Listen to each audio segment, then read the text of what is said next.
Wala bata masayod igsuon higala gikan sa pagkahimugso ta tong inahan nga iya naman rayta ni Satanas, dili naman rayta iya sa Dios.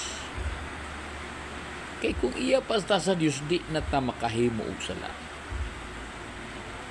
Ang Roma chapter 13 nag-ingon, wala nagitaw nga nahimong matarong sanglit na kinahikapsan sa himaya sa Ginoo ug nahilayo sa Ginoo. Kuyaw kayo ang gisulti sa Dios. Ha? Kay nag-ingon pod ang 2 Korinto 4:4. Perti yung pagkailara nato. Nagtuota nga si Kristo ang atong Dios, pero dili di ay nagsulobra daay daw na siya og larawan ni Kristo, pero demonyo di ay nang dako. Ha? Siya man ang Dios aning kalibutan na, dili man si Kristo. Walay Dios aning kalibutan na.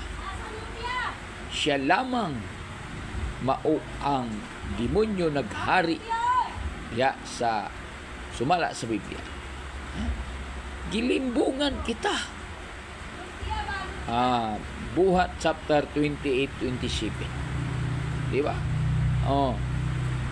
Nalimbungan kitang tanan.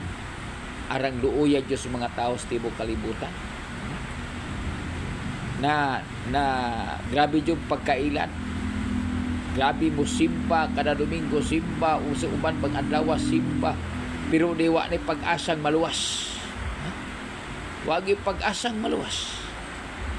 Kaya nga naman, ang kaluwasan di ay sa pangalan ni Kristo sumala sa buhat 4:12. Nausaon man pagkaluwas nga wa man gitudlo sa ilang mga pastor. Wala duuyas kalibutan.